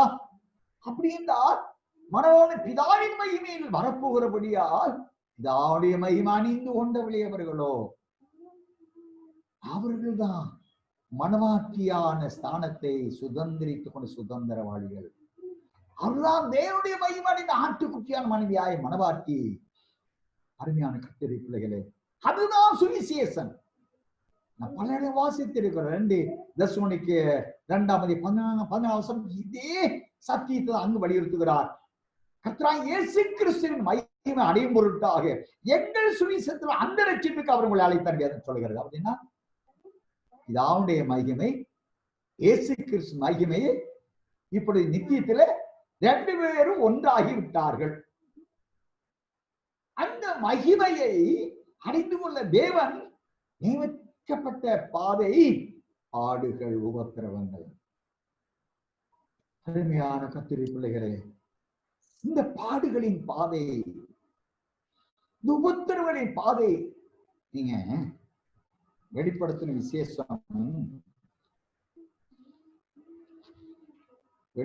விசேஷம் 5ஆம் அதிகாரம் 6-7 வாசிங்களே. அப்பொழுது இதோ அடிக்கப்பட்ட வண்ணமாயிருக்கிற ஒரு ஆட்டுக்குட்டி சிங்காசனத்திற்கும் 4 ஜீவன்களுக்கும் மூப்பர்களுக்கும் மத்தியிலே நிற்க கண்டேன். அது 7 கொம்புகளையும் 7 கண்களையும் உடையதா இருந்தது. அந்த கண்கள் பூமி எங்கும் அனுப்பப்படுகிற தேவனுடைய 7 ஆவிகளேயாம். 5 வாசிங்க. அப்பொழுது மூப்பர்களில் ஒருவன் என்னை நோக்கி, நீ அழ வேண்டாம், இதோ யூதா கோத்திரத்து சிங்கமும் தாவீதின் வேறுமானவர் புஸ்தகத்தை திறக்கவும் அதன் 7 முத்திரைகளையும் உடைக்கவும் ஜெயம் கொண்டிருக்கிறார் என்றான். ஜெயம் கொண்டிருக்கிறார். பாருங்க, 7 முத்திரைகளை முத்திரிக்கப்பட்ட உள்ளும்புறி எழுதப்பட்ட புஸ்தகம் பிதாவாளகத்தில் இருக்கு. இதை குறித்து நாம் எசேக்கியேல் தீர்க்கதரிசி புஸ்தகம் 2ஆம் அதிகாரம் 9-10 வசனங்களை வாசித்திருக்கிறோம். பாடுகளும் உபத்திரங்களும் ஐயோ என்றும், அங்கு புலம்பல்களும் தவிப்புகளும் ஐயோ என்றும் அங்கு எழுதப்பட்டிருப்பதாக எசேக்கியேல் 2:10 வாசித்திருக்கிறோம். அந்த பாடுகள், புலம்பல்கள், தவிப்புகள், ஐயோ என்ற பாத்திரத்தை அருமை இரட்சகர் ஏற்றுக்கொண்டு அவற்றில் ஜெயம் பெற்றார். ஆனபடினாலே திவ்யவாசனாய் யோவானிட மூப்பர்களில் ஒருவர் சொல்கிறாரு, நீ அடிக்கப்பட்ட வனமாய், இதோ அடிக்கப்பட்ட வனமாய் இருக்கிற ஒரு ஆட்டுக்குடி சிங்காசனம் 4 ஜீவன்களுக்கு மூப்பர்களுக்கு மத்தியில் நிற்க கண்டேன். அது 7 கொம்புகள் 7 கண்களை உடையதாக இருக்கிறது. அந்த கண்கள் பூமி எங்கும் அனுப்பப்படுகிற தேவனுடைய 7 ஆவிகளாம். 7 கொம்புகள் 7 கண்கள். கொம்புகள் என்றால் பலம், உறுதி. ஆக பாருங்க, ஒரு மாடு அவ்வளவு பெரியதாக இருந்தால், ஒரு காண்டாமிருகம் அவ்வளவு பெரியதாக இருந்தால், அப்படி பலம் எல்லாம் அதனுடைய கொம்பு ஒரு கொம்புல தாங்க இருக்கு. அப்படின்னா அதனுடைய முழு பலமும் அங்கு வெளிப்படுத்துகிறது. அருமை இரட்சகர் இந்த புஸ்தகத்தில் உள்ளபடி எழுதப்பட்ட புஸ்தகத்திலே புலம்படுகள், தவிப்புகளும் ஐயோ மனக்குழந்தை மீட்கப்பட இதாவும் கரத்தில் எழுதப்பட்டிருக்கிற சித்தம் என்ற இந்த கடைசி நாட்களில் தேவனுடைய சித்தத்தோடு முன்குறிக்கப்பட்ட பரிசுத்தவான்களை எழுப்புவதும் அவரை மகிமைப்படுத்துவதுமான அந்த அந்த பாத்திரம் புலம்பல்கள், தவிப்புகள் ஐயோ என்று உலக தோற்றத்திற்கு முன்பாக அது அடிக்கப்பட்டிருக்கு. அதுக்கு புலம்பல் இருக்கு, தவிப்பு இருக்கு, ஐயோ இருக்கு. அதுதான் சொல்றாரு, உலக தோற்ற அது இது அடிக்கப்பட்டவனமாய் இருக்கிற ஒரு ஆட்டுக்குட்டி. நாம் வெளிப்படுத்த 13:8 வாசித்திருக்கு. உலக தோற்றத்துக்கு முன்பு அடிக்கப்பட்ட ஆட்டுக்குட்டியை வாசித்திருக்கிறோம். அப்படி என்றால் இதை அறிந்துதான் இயேசப்பா வர்றாங்க. அந்த புலம்பல்களும் தவிப்போடும் ஐயோ என்ற பாத்திரத்தை தான் சுமந்து கொண்டு அவர் அவற்றில் ஜெயம் எடுத்த யூதா கோத்தின் சிங்கமாக இருக்கிறார். ஆனபடினாலே அவர் பிதாவோடு ஒன்றித்துக் கொண்டார். பாடுபடவும் மகிமை பிரவேசிக்க வேண்டியதாக இருந்தது என்ற அளவுக்கு 21 வாசித்தோம். அருமையான கர்த்தருடைய பிள்ளைகளை, அப்படி என்றால் இந்த கடைசி நாட்களில் நீ சீயோனை சென்றடைய விரும்புவது உண்மையாயிருக்கும் என்றால் பாடுகளின் பாதைதான் மகிமையின் நித்திய வாழ்க்கை. பாடுகளின் மூலமாகத்தான் மகிமையின் மறுமையின் வாழ்க்கை. பிதாவுடைய மகிமையினாலே என்றைக்கு பிரகாசிக்கக்கூடிய உன்னதமான ஒரு நித்திய வாழ்க்கையை சுதந்திரிக்க வேண்டும் என்றால் பாடுகள் தான். இன்னைக்கு மனவாட்டி சபைன்னா நீ பாருங்க, நான் வாசித்த வெளிப்பட 5ஆம் அதிகாரத்துல அந்த 7 முத்திரைகள் உடைக்கப்படுகிற அந்த புஸ்தகத்தில் உள்ள பாடுகள், அது முழுவதும் யாருக்குரியதுங்க? அந்தி கிறிஸ்து முதல் 3 ஆண்டு காலத்தில் மனவாட்டி சபைக்குரிய உபத்திரவ காலம். நான் வெளிப்படுத்தல் 6ஆம் அதிகாரம் 1ஆம் வசனத்தில் வாசித்திருக்கிறோம். வெளிப்படுத்தல் 6ஆம் அதிகாரம் 12ஆம் வசனத்தை வாசிக்கும் பொழுது 6ஆம் முத்திரை என்று வேதம் சொல்லுகிறது. 6ஆம் முத்திரையை குறித்து அங்கு 12ஆவது வசனம் வெளிப்பாடு 6, 12, 17 முடிய வாசித்தம் என்றால் அங்கே ஒரு கொடிய உபத்திரவங்க. அந்த கொடிய உபத்திரவத்தின் தேவன் தன்னை அர்ப்பணித்து தன்னுடைய மனவாட்டியானவர்களுக்கு வலுசற்பத்தால் உண்டாக்கப்பட்ட அந்த கொடிய உபத்திரவத்தில் அந்த உபத்திரவத்தை அருமரித்து சுமந்து கொண்டு அந்த 7 முத்திரையின் காலத்தில் மனவாட்டியான் ஜெயம் பெற மனவாட்டிக்கு அவர் உதவி செய்கிறவராய் இருக்கிறபடியால் அவர் 7 முத்திரையின் காலத்தில் ஜெயம் எடுத்தார் சொல்லப்படுகிறது. 7 முத்திரை முத்திரிக்கப்பட்ட புஸ்தகத்தில் உள்ளும் புறம் எழுதப்பட்ட ஐயோ புலம்பல் தவிப்பு என்ற அவைகள் அனைத்து முதன்முறையாளத்துக்குரிய மனவாட்டிக்கு என்று கொடுக்கப்பட்டது. அந்த உபத்திரவத்தில் ஆண்டவர் நம்மை வேடிக்கை பார்க்கிறவர் அல்ல. வெளிப்படும் 12ஆம் அதிகாரம் 7ஆம் வசனத்தில் வானத்தில் யுத்தம் உண்டாய் என்று சொன்னால் அவனை பூமியில் வீழ்த்துவதற்கும், வெளிப்படுத்தல் 12ஆம் அதிகாரம் 13ஆம் வசனத்தின்படி பூமியில் இருக்கக்கூடிய சபையை அங்கமும் மறுமடை செய்வம் இப்படியான ஜெயத்தை கொடுக்க அது பாடுகள், உபத்திரவங்கள், நிந்தையில் அவமானங்கள் என்ற நிலையில் தவிப்பும் புலம்பலும் ஐயோ என்ற அந்த பாடுகள் நமக்கு உண்டு. அந்த பாடுகள் அவர் நம்மோடு இருந்து நமக்கு ஜெயத்தை கொடுக்க அவர் நம்மோடு இருக்கிறார். அதைத்தான் சொல்லுகிறார். 9 வெளிப்பட 12 ஆட்டு 11 ஆட்டு ரத்தத்தால் சாட்சி வசனத்தால் சாத்தனை ஜெயித்தார். சும்மாவும் ஜெயிக்கலாங்க. ஆட்டுக்குட்டியான் ரத்தம் சிந்தினார் பாருங்க, எப்படி சிந்தினாரு. எஸ் 53ஆம் அதிகாரம் சங்கீதம் 20 வாசிக்கிறோம். அந்த விதத்தில் சிந்தின ரத்தம் உங்களை ஜெயித்த கொடுக்குதுங்க. சாட்சியின் வசனம், வசனத்தை பிரசங்கித்த அப்போஸ்தலருடைய பாடுகளை நாம் நினைவு கூறுகிறோம். மற்றொரு கட்டுகளும் காவல்களுக்கு வைக்கப்பட்டு இருக்கு. அந்த பாடுகளின் பாதைதான் சத்திய வசனத்தின் சொன்னதாலே நான் சத்ருவானே நோய் என்று சொல்லுகிறாரு பவுலடியா. இயேசு மகாராஜா சொல்லுகிறாங்க. அப்படி என்றால் பாடுகள், வசனத்தின்படியா எழுதப்பட்டிருக்கிற பாடுகள், ரத்தம் சிந்துவதற்கு உண்டான பாடுகள், இவைகள் மூலமாக அவர் கடந்து சென்றார். நாம் எபிரேயர்கள் நிருபத்திலே எபிரேயர் 12ஆம் அதிகாரம் 2வது வாசிங்களேன். எபிரேயர் 12:2 வாசிங்களேன். அவர் தமக்கு முன் வைத்திருந்த சந்தோஷத்தின் பொருட்டு அவமானத்தை எண்ணாமல் சிலுவையை சகித்து தேவனுடைய சிங்காசனத்தின் வலது வருஷத்தில் வீற்றிருக்கிறார். அவர் தமக்கு முன் வைத்திருந்த சந்தோஷத்தின் பொருட்டு ஏசப்பாவுக்கு ஜெயம் பெற்றார். பாடுகளில் பாடுகளை சகிப்பதும் மகிமடைவதும் இதான் அவருக்கு கொடுத்த வாக்குத்தத்தம். அது அப்பா ஒருபோதும் தமக்கு முன்னால் வைத்திருக்கிற இந்த வாக்குத்தத்தத்தை அவர் மறக்கவே இல்லைங்க.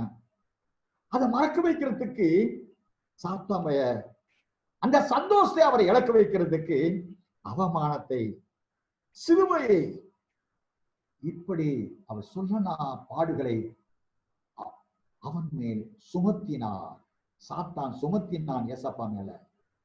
அத்துணை அவர் சகித்தார் என்றால், என் தேவனை ஏன் என்னை கைவிட்டீர் என்ற அங்கலாய்ப்பு தாகமாயிருக்க கேட்டதுக்கு காடியை கொண்டு கொடுத்தார்களே, அதெல்லாம் ஏன் சகித்தார்?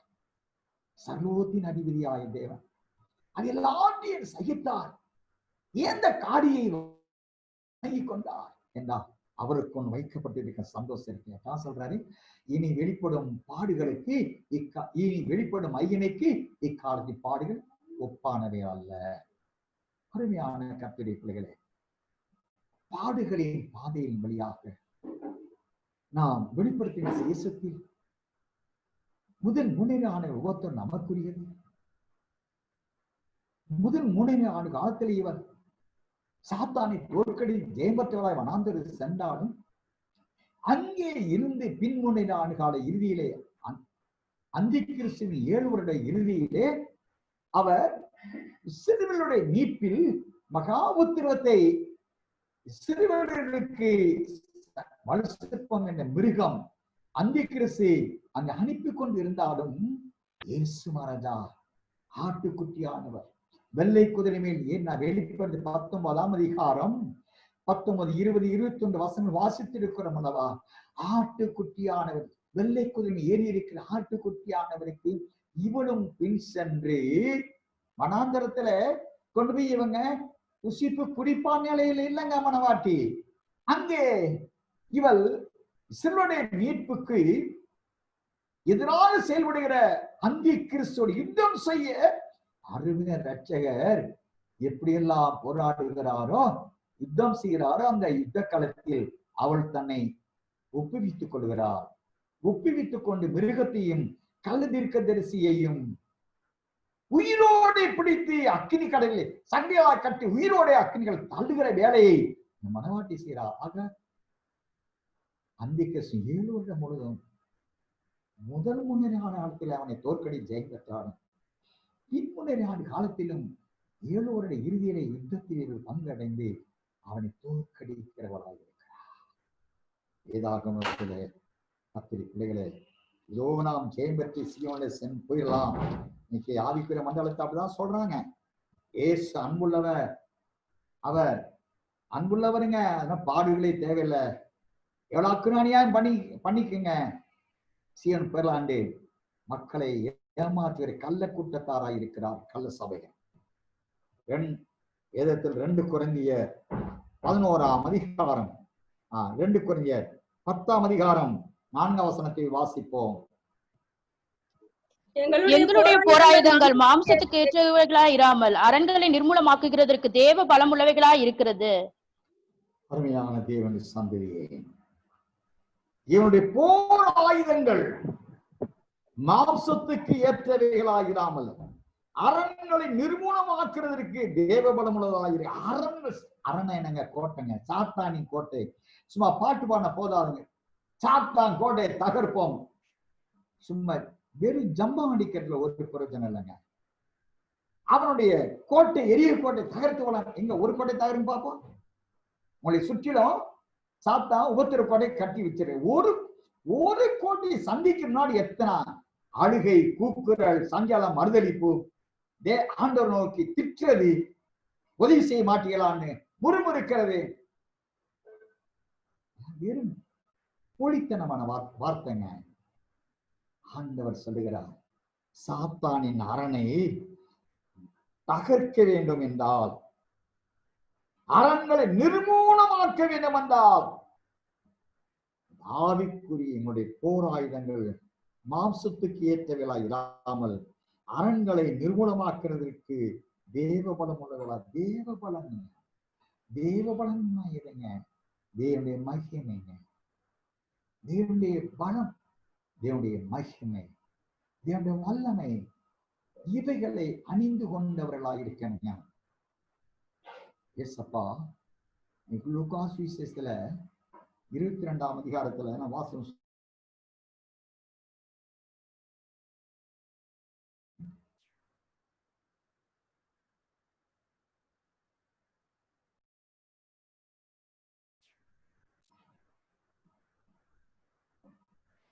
லூக்கா 22:30-37. அதற்கு அவர், இப்பொழுது பணப்பையும் சாமான் பையும் உடையவன் அவைகளை எடுத்துக்கொள்ள கடவன். பட்டயம் இல்லாதவன் தன் வஸ்திரத்தை விற்று ஒன்றை கொள்ள கடவன். அக்கிரமக்காரர்கள் ஒருவனாக எண்ணப்பட்டார் என்று எழுதியிருக்கிற வாக்கியம் என்னிடத்தில் நிறைவேற வேண்டியது என்று உங்களுக்கு சொல்லுகிறேன். என்னை பற்றிய காரியங்கள் முடிவு பெறும் காலம் வந்திருக்கிறது என்றார். அதற்கு அவர்கள், ஆண்டவரே, இதோ இங்கே 2 பட்டயம் இருக்கிறது என்றார்கள். அவர் போதும் என்றார்.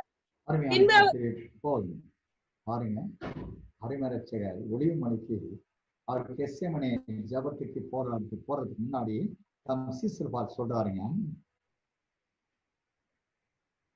ஜாமான் பையை உடையவன் அவையில் எடுத்துக்கொள்ள கடவன்.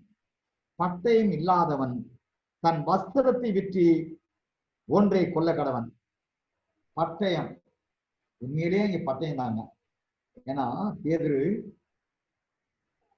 பிரதான ஆசனுடைய வேலைக்காரி மல்குஸ்ட காதல் வெட்டினார் பாருங்க.